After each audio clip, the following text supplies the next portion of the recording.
Primary education गांव में ही ढाणियों में स्कूल थी, प्राइमरी स्कूल गवर्नमेंट, उसमें हुई थी सर। अच्छा, तो आप ढाणी में रहते हो? जी सर, ढाणी में रहता हूँ। ढाणी में ही 2017 में इलेक्ट्रिसिटी का कनेक्शन हुआ था। अच्छा, उससे पहले लाइट का कनेक्शन नहीं था। अच्छा, आपने कभी सोचा बचपन में कि मैं बड़ा होकर के अफसर बनूंगा? नहीं सर, बचपन में मैंने ये भी नहीं सोचा कि मैं भी कोई गवर्नमेंट जॉब लगूंगा सर। तो आप पढ़ते कैसे थे? पढ़ते चिमनी से सर, केरोसिन से चिमनी जलाते हैं वैसे सर। उसी से पढ़े? बिल्कुल सर। मेरा छोटे भाई है, उसने पहले ये कहा था कि मैं पढ़ाई छोड़ूंगा, तो पापा ने खुद के साथ ईंट भट्टों पे ईंट लाना, ट्रैक्टर में अपने साथ, ट्रैक्टर चलाते थे जी, तो अपने साथ काम पे लगा लिया, तो उसको वो काम हार्ड लगा, फिर उसने वापस पढ़ाई शुरू कर दी। जी सर, माता पिता जी मुझे ये कहते थे कि काम कर। मैं पढ़ता था, फिर भी वो कहता था ये थोड़ा सा काम कर दे, इससे कुछ नहीं होगा, तो मैं जिद कर करके पढ़ता था सर। माता जी कहते थे तू पूरे दिन पढ़ता रहता है, थोड़ा बहुत काम कर लेगा तो क्या हो जाएगा।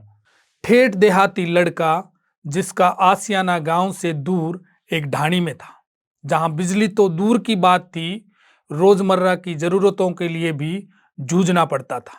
लेकिन अभाव में पलने वाले इस परिवार के वारिस बड़े जुझारू निकले। एक बहन और एक भाई चिमनी की रोशनी में पढ़कर खुद को ऐसा चमकाया कि उजाला पूरे गांव में हो गया। दोनों राजस्थान पुलिस में सेलेक्ट हो गए। बहन भाई के अनुज ने इनसे ऐसी प्रेरणा ली कि आज जिस ओहदे पर पहुंचा है, वहां बहन भाई के अफसर भी सैल्यूट मारते हैं। जी हां, मैं बात कर रहा हूं रामकुमार भादू की।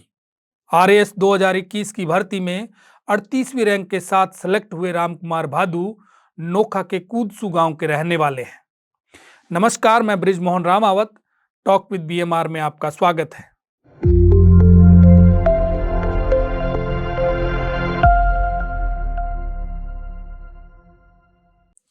Ramkumar ji, talk with BMR में आपका बहुत बहुत स्वागत। धन्यवाद सर। अभी जो आरएएस 2021 का रिजल्ट आया, उसमें आपकी रैंक आई 38। आपका ये कौन सा प्रयास था? मेरा सेकंड प्रयास था सर। पहला मैंने 2018 में दिया था, उसमें मेंस लिखा था मैंने, लेकिन मेंस क्वालिफाई नहीं हो पाया सर। तो उसमें कहाँ कमी रह गई थी? सर उसमें पहले जनरल के बजाय ओबीसी कट ऑफ ज़्यादा थी प्रीलिम्स में, तो हमें बाहर कर दिया गया था। मेंस मतलब प्री का रिजल्ट दोबारा हाई कोर्ट की वजह से रीसफल हुआ और उसमें मैं पास हुआ। फिर 40 दिन तैयारी की थी, तो मुझे ऐसा लग रहा है कि मेरी तैयारी कम थी, क्योंकि एक बार ही इतना बड़ा सिलेबस था, एक बार हो पाया, तो एक बार में रिवीजन का समय नहीं मिल पाया सर। तो मैं अच्छा, आपका प्री में सिलेक्शन हुआ नहीं था? जी सर। आपने कोर्ट का दरवाजा खटखटाया और फिर आपको प्री में शामिल किया गया। जनरल की कट ऑफ थी 76 मार्क्स और ओबीसी कट ऑफ ज़्यादा चली गई थी। हालांकि होता ये है कि जनरल की कट ऑफ सबसे ज़्यादा होती है, तो उस वजह से हमें बाहर कर दिया गया था। तो उसकी वजह से आपको समय नहीं मिला? समय कम मिला। फिर एक बार सिलेबस पूरा हुआ, तो हालांकि ऑप्शनल सब्जेक्ट पेपर हो तो हम कर सकते हैं, लेकिन इसमें रिटर्न होता है सारा, तो रिटर्न में अगर एकदम ढंग से याद है, रटा हुआ है, तो ही हम लिख पाते हैं, वरना लिख नहीं पाते। राइटिंग की प्रैक्टिस भी नहीं होगी? राइटिंग प्रैक्टिस भी कम हुई थी। हमें ये डर सा लग रहा था कि सिलेबस छूट नहीं जाए रिटर्न प्रैक्टिस की वजह से, तो पहले सिलेबस पूरा करने की एवज में लगे हुए थे। अच्छा, रिटर्न प्रैक्टिस हुई नहीं? बहुत कम हुई थी। ये मान लो कि लास्ट में तो हमने ये छोड़ ही दिया था रिटर्न प्रैक्टिस का, कि एक बार सिलेबस पूरा कर लें कैसे भी करके। 2018 में आपको एक तो कारण ये रहा। जी सर। दूसरा कोई विशेष सब्जेक्ट को लेकर रहा, भाई मेरा ये सब्जेक्ट है जो कमजोर रहा? नहीं सर, सब्जेक्ट तो सारे मेरे ठीक ठाक थे, और बाकी जो जीके के सब्जेक्ट थे, जो नए सब्जेक्ट, छोटे सब्जेक्ट होते हैं 6 इसमें, तो वो मैंने पहली बार पढ़े थे, और उनका जैसे इसको एथिक्स को मान लो तो पहली बार जोड़ा गया था, तो एथिक्स के रिसोर्सेज भी कम थे, और छोटे सब्जेक्ट भी जैसे खेल एवं योग पहली बार जोड़ा गया था, उसके भी रिसोर्सेज आरबीडी नाम से पब्लिकेशन है, उन्होंने निकाली थी, वही किताबें पढ़ी थी हमने जी। तो रिसोर्सेज की भी कमी थी उस समय। अब तो खूब है, हर कोचिंग वाले अपने अपने हिसाब से विस्तृत पढ़ना चाहते हो विस्तृत है, शॉर्ट में पढ़ना चाहते हो शॉर्ट है, सब कुछ है सर। 2018 का फाइनल रिजल्ट आया 21 में। जी सर। मेंस का रिजल्ट आ गया था? मेंस का 20 में आ गया था। 20 में आ गया था जी सर। तो उसके बाद में आपने तैयारी 20 में ही शुरू की या थोड़ा समय और लिया? मैंने जैसे ही पेपर दिया तो मुझे ऐसा लग गया था कि फाइनल सिलेक्शन तो नहीं होगा।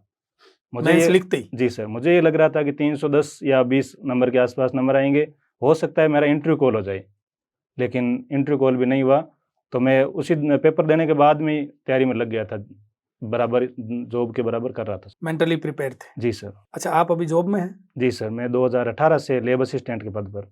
तो आपने तैयारी जॉब में रहते हुए तैयारी की। जी सर। क्या शेड्यूल, कैसे शेड्यूल बनाया आपने? सर जैसे एग्ज़ाम से पहले तो मैं जॉब के साथ ही 5-6 घंटे लगातार पढ़ रहा था। लाइब्रेरी जॉइन कर रखी थी मैंने। गाँव में भी हमारे लाइब्रेरी है, तो गाँव में रहता तो गाँव में और बीकानेर रहता तो बीकानेर में। जी। और जैसे ही प्रीलिम्स नज़दीक आया तो मैंने महीने भर छुट्टी ले ली। उसके बाद प्रीलिम्स के बाद मैंने ये सोच लिया कि मेंस चाहे कभी भी हो, 6 महीने हो, 4 महीने हो, चाहे साल भर बाद हो, मुझे विदाउट पे ही रहना है।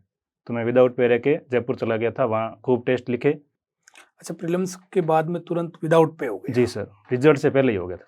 प्री का रिजल्ट आया नहीं उससे प्री का पहले? रिजल्ट नंबर ठीक-ठाक थे, प्रीलिम्स में हमने जोड़ लिया था आंसर की से, तो हमें ऐसे लग गया था कि कट ऑफ इतनी ज़्यादा नहीं जाएगी, तो हम आश्वस्त थे और तैयारी करने चले गए थे। आपने कोई टेस्ट सीरीज ज्वाइन की? जी सर। मैं 2018 में भाटिया आश्रम में था सूरतगढ़ में। जी। वहीं से मेरा जो रिसोर्सेज है वो वहाँ से सारे मिल गए, कौन सी किताब पढ़नी है, किस सब्जेक्ट को कितना ध्यान देना है, किस पे क्या चीज़ पढ़नी है, नई क्या चीज़ लानी है। उसके बाद मैं 2021 में स्प्रिंग बोर्ड की टेस्ट सीरीज़ ज्वाइन की थी। टेस्ट सीरीज का कितना फ़ायदा हुआ आपको? टेस्ट सीरीज़ का बहुत फ़ायदा होता है सर। मेंस में तो टेस्ट सीरीज़ के बिना चाहे कितना ही ज्ञान हो, अपन रिप्रेजेंट नहीं कर पाते हैं ढंग से, तो कोई फ़ायदा नहीं है सर। समय का मैनेजमेंट भी है? जी सर, समय का मैनेजमेंट भी है। कोई पेपर कईयों के सेकंड पेपर छूट जाते हैं, कईयों का फर्स्ट पेपर लेंदी लगता है, कईयों का फोर्थ पेपर में इंग्लिश छूट जाती है।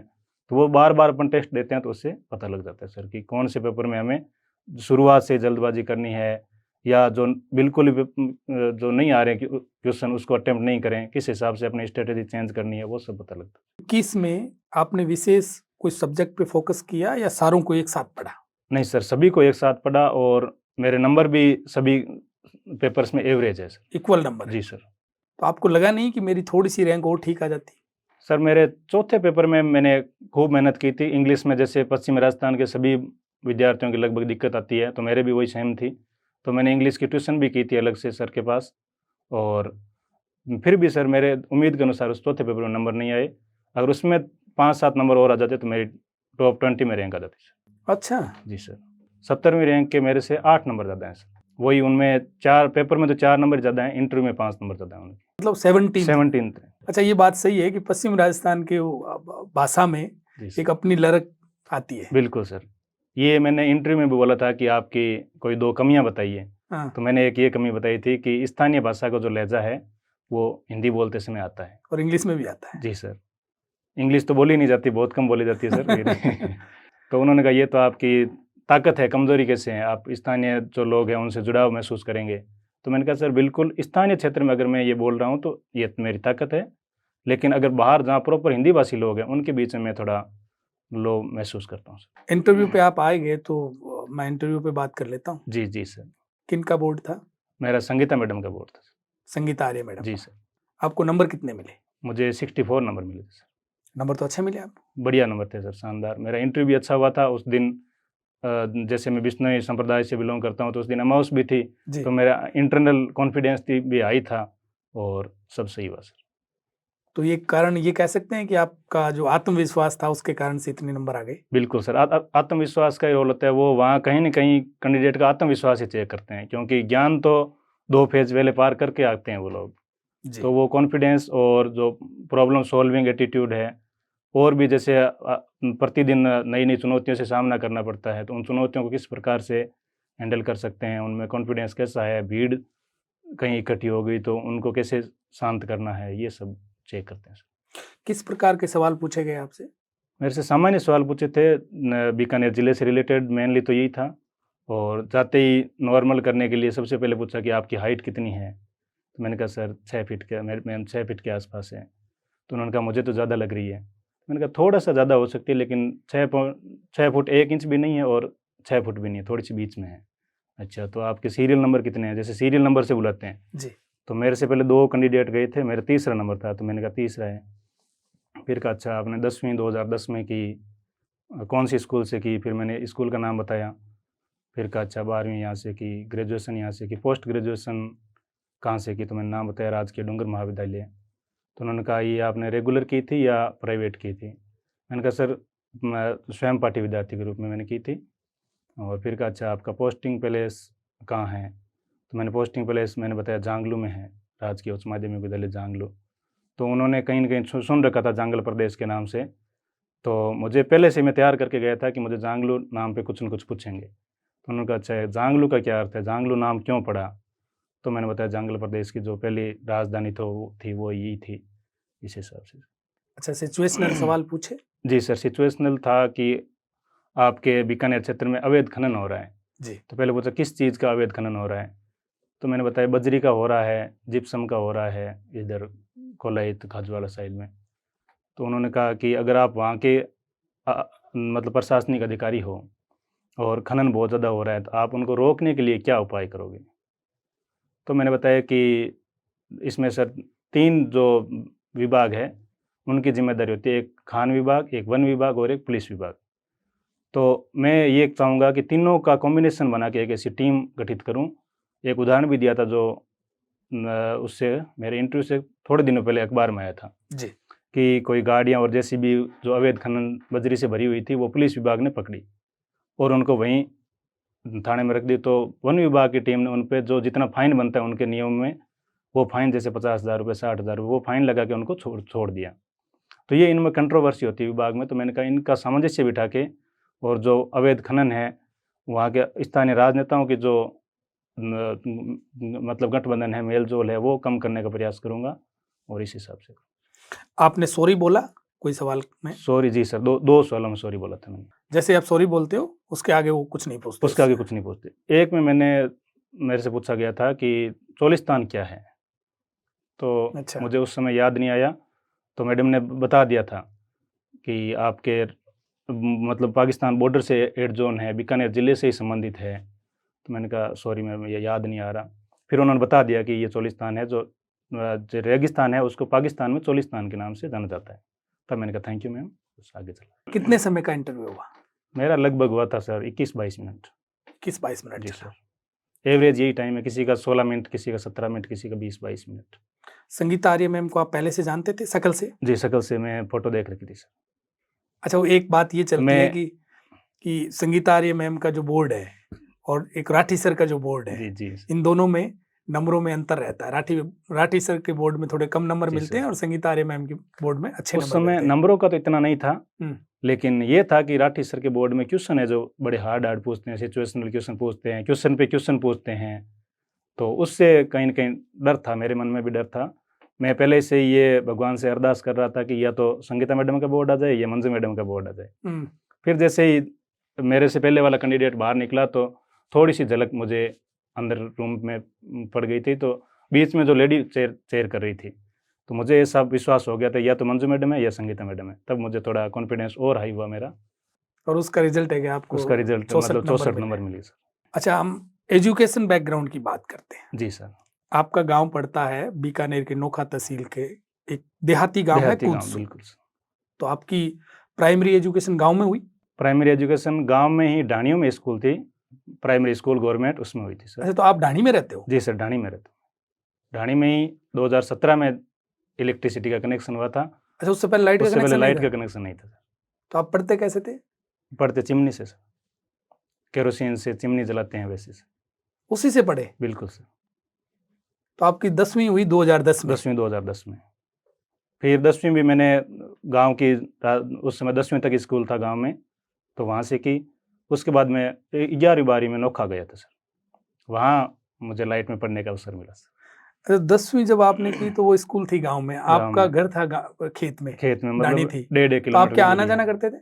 मैंने पहली से 5वीं पढ़ाई की, वो भी मेरी ढाणी से 1.5 किलोमीटर इस साइड थी। और 6ठी से 10वीं तक की वो ढाणी से इस साइड थी। तो लगभग दोनों स्कूलों के बीच में मेरी ढाणी थी सर। तो 1.5 किलोमीटर आना, 1.5 किलोमीटर जाना प्रतिदिन होता था। कैसे अप डाउन करते आप? पैदल ही जाते सर। पैदल जाते थे? कुछ नहीं लगता था सर, वो बस आ गई स्कूल, घर से रवाना हुए स्कूल आ गई, यही लग रहा था सर। 12th की नोखा से? 12th नोखा से की। तब लाइट देखी आपने पहली बार? तब बुआ जी घर में रहा था, वहाँ लाइट। अच्छा, आपने कभी सोचा बचपन में कि मैं बड़ा होकर के अफसर बनूंगा? नहीं सर, बचपन में मैंने ये भी नहीं सोचा कि मैं भी कोई गवर्नमेंट जॉब लगूंगा सर। उसके बाद धीरे धीरे रास्ता क्लियर होता गया और लग गया सर। आपके परिवार में कोई ऑफिसर है? नहीं है सर, परिवार में कोई ऑफिसर नहीं। तो आपको प्रेरणा कहाँ से मिली?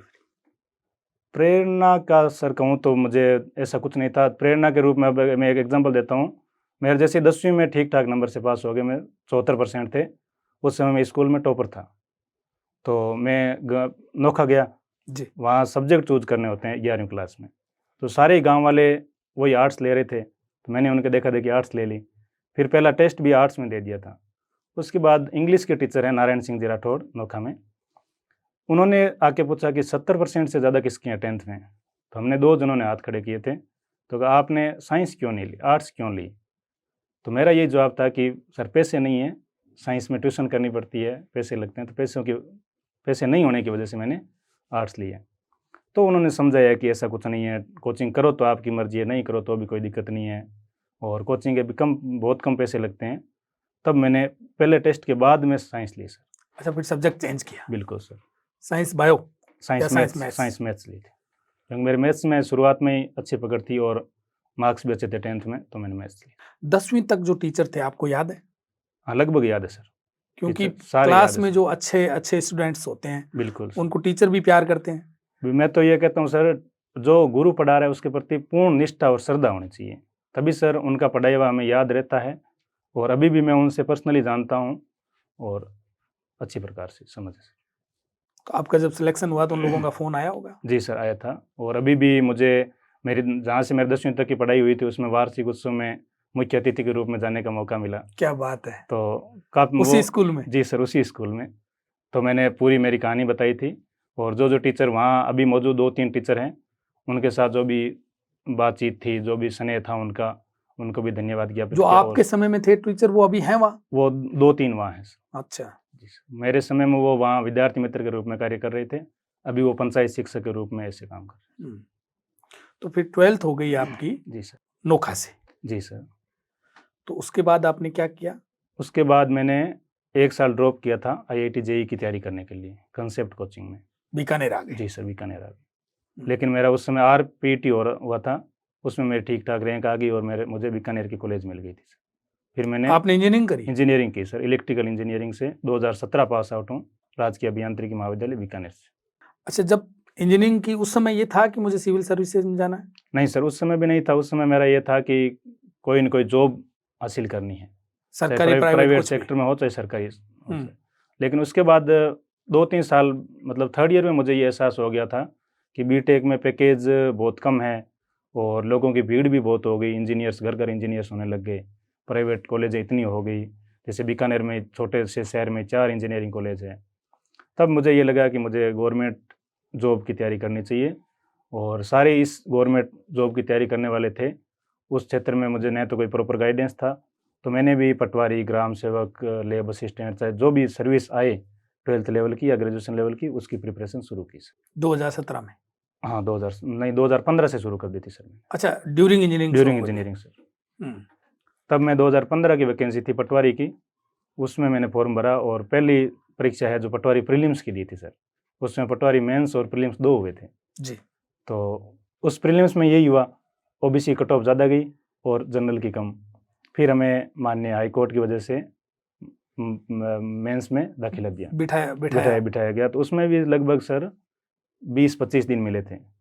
तो मेरी मतलब जीके तो मैंने पहले कर लिया था थोड़ा बहुत, और मैथ्स मेरी अच्छी थी, तो बिना पढ़े 50 में से 50 क्वेश्चन सही हो गए, और हिंदी मैंने उस दौरान पढ़ ली सर, तो मेरा सिलेक्शन हो गया। अच्छा, उसमें सिलेक्शन हो गया आपका? बिल्कुल सर, पटवारी में पहला एग्जाम कंपटीशन का, उसमें मेरा सिलेक्शन हो गया।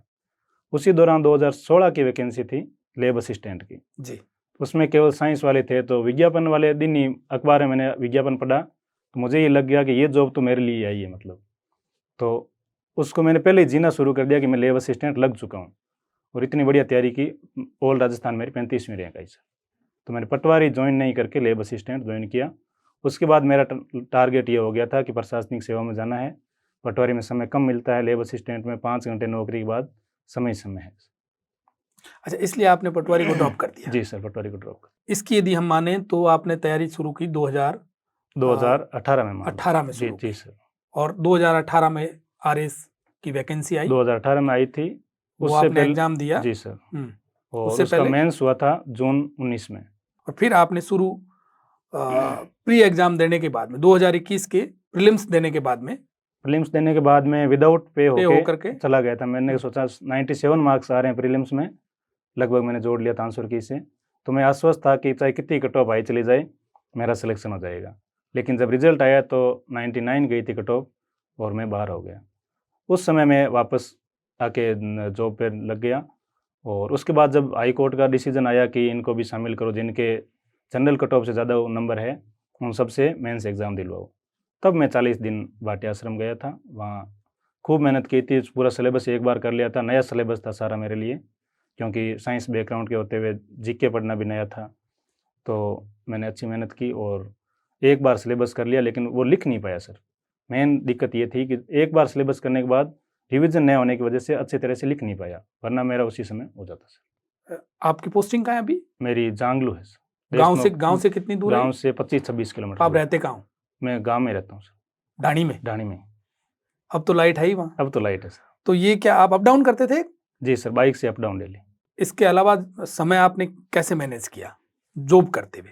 सर जॉब करते हुए मैं टाइम से आता था स्कूल, तो टाइम से निकलता था और घर जाके घंटे भर रेस्ट करके फिर पढ़ाई शुरू करते थे। कितने घंटे एवरेज, कितने घंटे पढ़ते? एवरेज 5-6 घंटे। मैं लेट नाइट्स होता था और सुबह जैसे 10 बजे की स्कूल है तो 8 बजे उठ जाओ और सीधा स्कूल चले जाओ।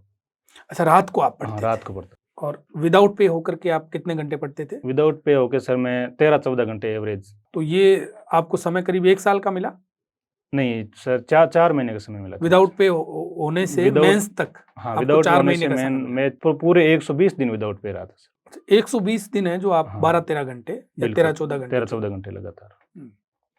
मेंस जब लिखा जी सर। तो आपको फील हो गया कि नहीं मेरा हो हाँ, जाएगा? मुझे ऐसा लग रहा था कि मतलब तहसीलदार तक की कोई भी पोस्ट टॉप 200 में मेरी रैंक आ जाएगी, स्टेट सर्विस मुझे प्रॉपर मिल जाएगी, लेकिन इतना पता नहीं था कि 38 रैंक आएगी सर। मॉक इंटरव्यू दिया आपने? मॉक इंटरव्यू मैंने दिए थे।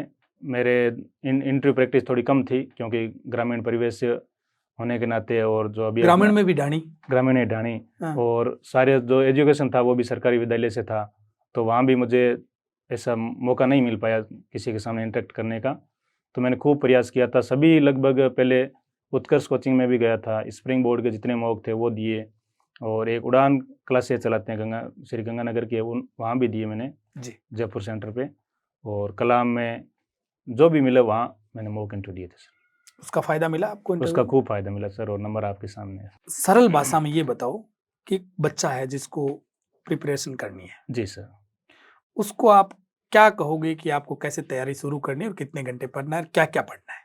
उसको सर शुरुआत में तो ये कहूँगा कि आप मेंटली पूरे प्रिपेयर हो जाओ, चाहे असफलता मिले चाहे सफलता मिले, आपको अपना बेस्ट देना है जी। और लगातार कम से कम 1.5-2 साल का समय आप उसके लिए रिजर्व रखो। और शुरुआत से जो मेंस के और प्रीलिम्स के जो कॉमन सब्जेक्ट है उन पे ज़्यादा ध्यान दो, और मेंस से 2 महीने पहले आप नहीं सॉरी प्रीलिम्स से 2 महीने पहले आप पूरा प्रीलिम्स पे फोकस करो। जैसे करंट की मैगजीन है, मैंने अभी तक क्रोनोलॉजी आती है मासिक, उसके अलावा कोई करंट का सोर्स नहीं पढ़ा सर। अच्छा, उसके अलावा कुछ भी नहीं उसके पढ़ा? अलावा कुछ भी नहीं पढ़ा। और आरपीएससी में उससे बाहर सर कोई जाता ही नहीं है। मैंने आज तक एनालिसिस में जो जाता है वो किसी के सही नहीं होता सर, लगभग 90% किसी के सही नहीं होता। और जो राजस्थान की आर्थिक सर्वे है वो मैं अच्छी तरह से पढ़ता था, ओरिजिनल सर्वे जो राजस्थान सरकार जारी करती है। और बाकी जो बेसिक जो मेंस और प्रीलिम्स के कॉमन सब्जेक्ट है वो पहले ध्यान में दो।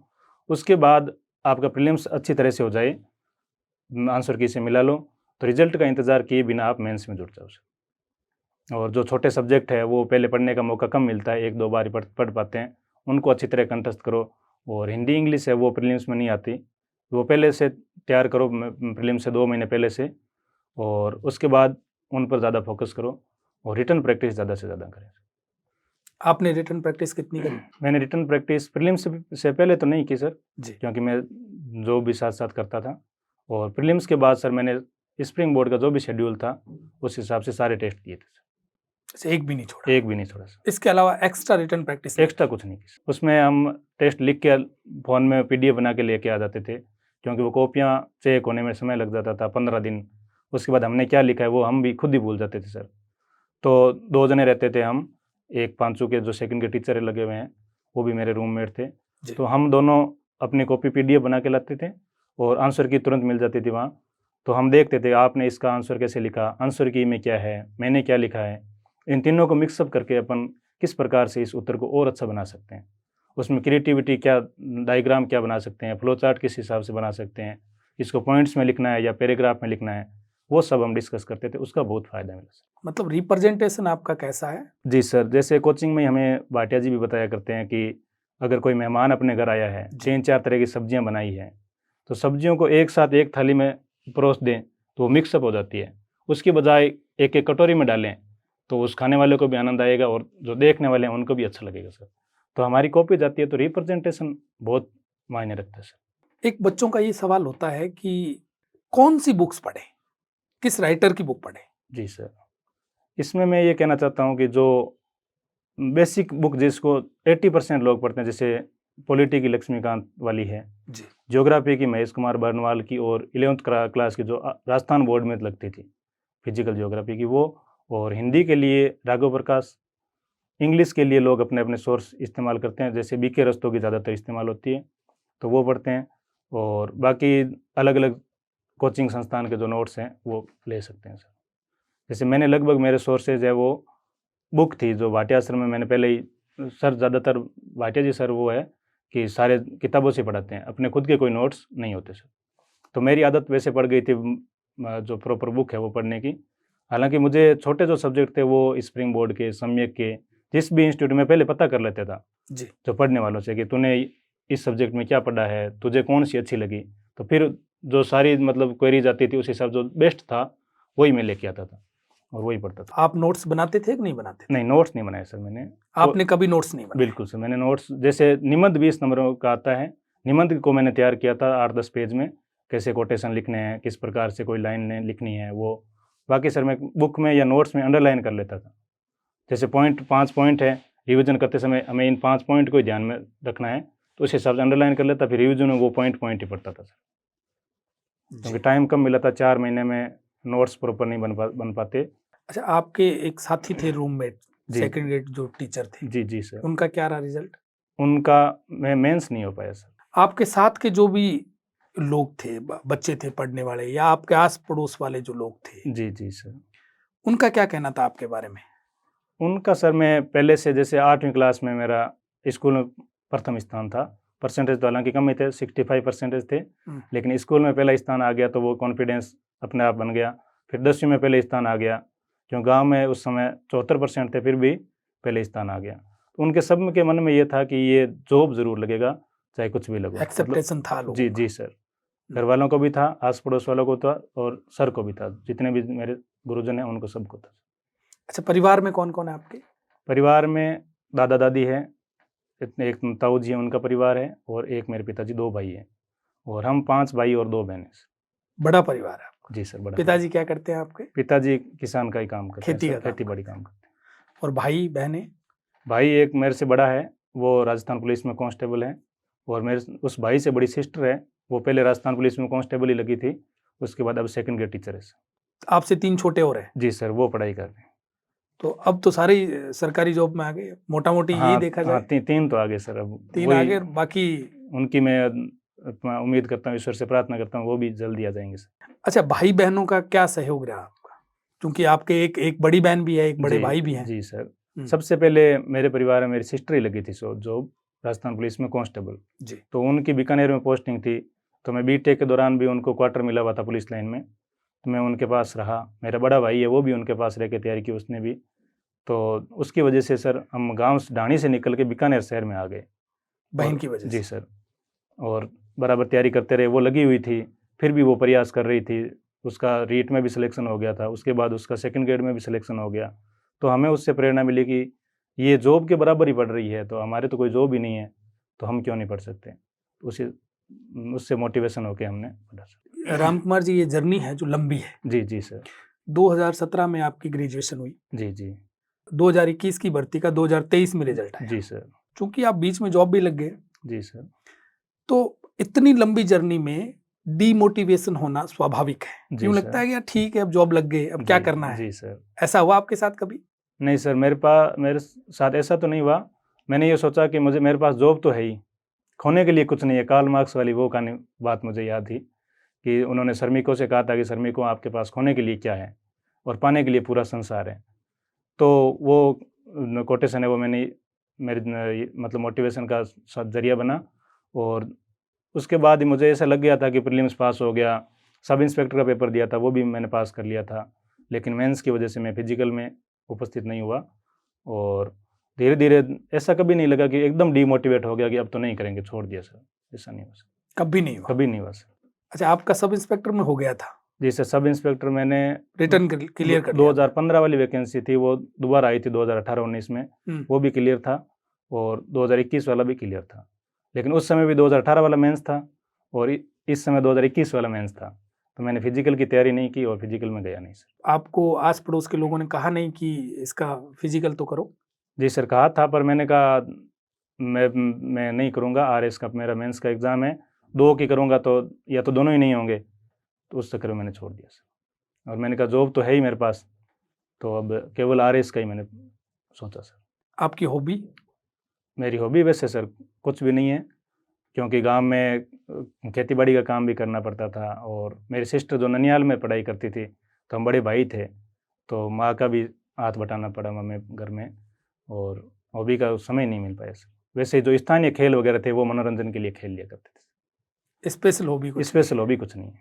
अभी मैं बैडमिंटन का कह दूँ तो सर ये उचित नहीं होगा। वैसे मैंने इंटरव्यू में हॉबी तैयार ऐसे बनाई थी कैरम बोर्ड खेलने की, लेकिन वो कैरम बोर्ड बीटेक के दौरान थोड़ा बहुत खेला था मेरे मुझे, और गेम्स के बारे में मतलब वही एक मात्र गेम था जो इंडोर गेम मैंने खेला था, तो वो मैंने ईमानदारी से बताना सही सोचा सर, सही समझा। अच्छा, उन्होंने पूछा इंटरव्यू में? उन्होंने पूछा सर कि क्या हॉबी क्या है, तो मैंने बताया कैरम बोर्ड है। राम कुमार जी, आपका बचपन बिल्कुल गांव और वो भी ढाणी जी सर, में बीता।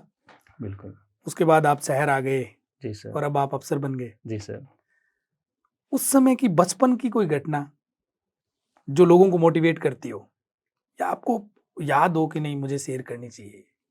बचपन की घटना सर, हम पहले यही सोचते थे कि मैं भी कोई जॉब लगूंगा क्या, मतलब जॉब का सोचा ही नहीं था हमने ये सोचा था बस पढ़ते रहना है। उसके बाद 8वीं क्लास में मेरा अचानक से प्रथम स्थान आ गया, तो मुझे वहाँ से मेरा वो टर्निंग पॉइंट था। उसके बाद मैंने कभी पीछे नहीं देखा, और हर जैसे 10वीं में पहले स्थान आ गया, फिर 12th में भी मैं सेकंड रैंक आ गया था नोखा में भी, फिर जो भी जिस भी कोचिंग में गया, इंजीनियरिंग कॉलेज में भी मैं हिंदी मीडियम का होने के नाते भी इंग्लिश मीडियम में अच्छी प्रकार से कर पाया। कोई भी बैक नहीं है सर, मैं डिग्री ऑनर्स की डिग्री है मेरे पास, तो हर जगह मैंने अच्छा ही करने का प्रयास किया। और ये मैं कहना चाहता हूँ जो बिगनर्स है या जो मेरे जैसे गांव ढाणी के लोग हैं, स्वयं को कम नहीं समझे किसी से, और वो जो संघर्ष है वही जीवन की एक प्रक्रिया है, जीवन निर्माण की एक प्रक्रिया है। वहीं से संघर्ष करते रहना है, संघर्ष को समाप्त कर दिया तो मतलब जीवन जीने की जो एक प्रक्रिया है उसको हमने समाप्त कर दिया सर। सोना वहीं से निकलेगा? सोना वहीं से निकलेगा। माता पिता जी कहते थे कि पढ़ाई कर ले ऐसे उस समय? जी सर, माता पिता जी मुझे ये कहते थे कि काम कर। मैं पढ़ता था फिर भी वो कहता था ये थोड़ा सा काम कर दे, इससे कुछ नहीं होगा, तो मैं जिद कर करके पढ़ता था सर।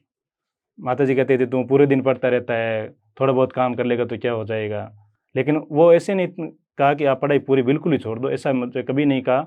और धीरे धीरे खुद मोटिवेट होता रहा। और सर उनके मेरे छोटे भाई है, उसने पहले ये कहा था कि मैं पढ़ाई छोड़ूंगा, तो पापा ने खुद के साथ ईंट भट्टों पे ईंट लाना, ट्रैक्टर में अपने साथ ट्रैक्टर चलाते थे जी, तो अपने साथ काम पे लगा लिया, तो उसको वो काम हार्ड लगा, फिर उसने वापस पढ़ाई शुरू कर दी।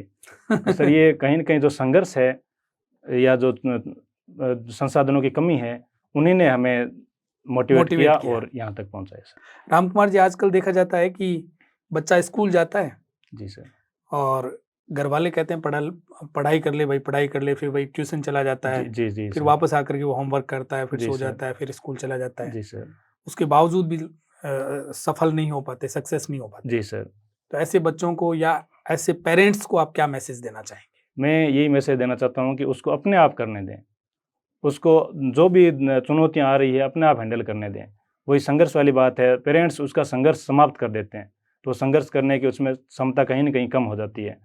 तो मैं लगातार पढ़ता रहता था, जुनून था पढ़ने का। और घर वाले मतलब कभी मुझे घर वालों ने ये नहीं कहा तू ये कर, इतने घंटे पढ़ाई कर, इतने घंटे नींद ले। उनका विश्वास था मेरे पे, और उनका जो तू कर रहा है वो सही कर रहा है। कभी मुझसे ये नहीं पूछा कि तू कहाँ जा रहा है, कौन सा फॉर्म भर रहा है, किस भर्ती की तैयारी कर रहा है, या जल्दी जॉब लग जा, या मेरे पास इतने पैसे नहीं है इस जॉब की तैयारी करवाने के लिए। जितने भी पैसे मांगे उन्होंने दिए और सहयोग किया खूब। और जो पेरेंट्स ये मतलब स्पून फीडिंग वाली बात करते हैं तो उनको ऐसा नहीं करना चाहिए। बच्चे की जो स्वाभाविक जो उनका है वही करने का। राम कुमार जी, आपकी जो स्थिति थी जी सर। उसमें और जो शहर के बच्चे हैं जी सर। उसमें फर्क है। फर्क जी। ये है कि आपके पास डिस्ट्रैक्शन होने के बहुत कम साधन थे। जी सर। शहर में मोबाइल है, रील्स है, फिर जी सर। शहर की पिज्जा है, बर्गर है, जी सर। ये चीजें नहीं है। ये चीजें नहीं। शहर में टीवी है, बिल्कुल है सर। आपके टीवी भी नहीं, लाइट ही नहीं थी लाइट तो ही नहीं थी, टीवी टीवी तो तो बात ही छोड़ो। और बहुत दूर की बात है। बिल्कुल तो बच्चा डिस्ट्रैक्शन से कैसे रुके, इसका क्या फॉर्मूला है? सर। डिस्ट्रैक्शन से तो मेरे पिताजी शुरुआत से ही टीवी के विरोधी थे। लाइट आ गई, अभी भी हमारे घर में टीवी नहीं है सर। अच्छा, आज भी नहीं? आज भी टीवी नहीं है। तो पेरेंट्स को मैं ये कहना चाहता हूँ कि सभी पेरेंट्स मेरे पिता की तरह बने, वो ये अपने बच्चों की पढ़ाई को महत्व दें और टीवी, मोबाइल्स, रील्स वगैरह ये नहीं देखने दें, कम से कम देखने दें मनोरंजन के लिए। और मैं तो ये कहता हूँ मोबाइल वाला मनोरंजन रखे ही नहीं। जैसे मनोरंजन के मन में है तो आउटडोर गेम्स खिलाने ले जाओ उनको, और उनको मूवी दिखाने का है तो कोई नई मूवी लगी है तो मूवी दिखा दो। मोबाइल की लत सर गलत है लत। और टीवी अगर देखना है खुद के लिए तो समाचार वगैरह टीवी में भी वही सीरियल रखो जो ज्ञान प्रदान करने वाले हो। जैसे न्यूज़ चैनल्स है या कोई और बीबीसी की कोई डॉक्यूमेंट्री है या कोई जैसे ज्ञानदायक कोई शिक्षा है, ज्ञानप्रद कोई शिक्षा है, वही उसमें ज़्यादातर चलाएं। तो बच्चे की भावना ही वही हो जाती है कि पिताजी माताजी ये देख रहे हैं तो हो सकता है ये मतलब मेरे लिए लाभदायक हो सकती है या ये अच्छी चीज़ें हैं, तो बच्चा भी वही करेगा सर। और मैं ये मोबाइल को एक मीठा जहर की श्रेणी में रखना चाहता हूँ कि मोबाइल रील देखते देखते पता नहीं चल रहा कि 2 घंटे कब हो गए, 1 घंटा कब हो गया। फिर नींद भी उसी हिसाब से आती है। अभी भी मोदी जी ने कहा था कि रील्स मोबाइल, जैसे परीक्षा पर चर्चा कर रहे थे वो, उन्होंने बच्चों से कहा कि रील्स मत देखो, रील्स देखने से नींद डिस्टर्ब होती है और याददाश्त शक्ति है वो भी कम होती है और अपना समय भी खराब होता है। आपका अगला पड़ाव क्या है? मेरा सर अगला पड़ाव इस जॉब को अच्छी तरह से एंजॉय करना और इस जॉब में ही मुझे उत्कृष्ट कार्य करना है सर। ये अंतिम पड़ाव आपका? मैंने ये इस बार वाला प्रीलिम्स दिया था सर, अभी तैयारी कर रहा हूँ मेंस की जी। लेकिन अब एग्ज़ाम आगे चला गया, 6 महीने बाद है। उससे पहले मुझे ये ऐसा लग रहा है कि सभी लोग बता रहे हैं कि आपको ज्वाइनिंग मिल जाएगी, तो फिर प्रॉपर तैयारी नहीं हो हाँ पाएगी। प्रॉपर तैयारी नहीं हो पाएगी और फिर ट्रेनिंग का जो लम्हे है वो भी मैं प्रॉपर तरीके से जी नहीं पाऊँगा। तो मैं ये मान रहा हूँ कि ट्रेनिंग का जो ये दौर है ये दोबारा मेरे जीवन में नहीं आएगा, तो ट्रेनिंग को अच्छे तरह से एंजॉय करूँ सर। यूपीएससी का सोचा आपने? नहीं सर, यूपीएससी का मैंने कभी आज तक एक भी अटेम्प्ट नहीं दिया सर। नहीं, अब कुछ सोच रहे हो, विचार कर रहे हो? अब भी नहीं सोच रहा सर मैं, यूपीएससी का विचार नहीं है, क्योंकि यूपीएससी में 2 ही पोस्ट है, आईएएस और आईपीएस। वो उसमें भी अगर राजस्थान कैडर मुझे मिले तो फ़ायदा है, वरना कोई फ़ायदा नहीं है सर। आपको राजस्थान में काम करना है? जी सर, राजस्थान में काम करना।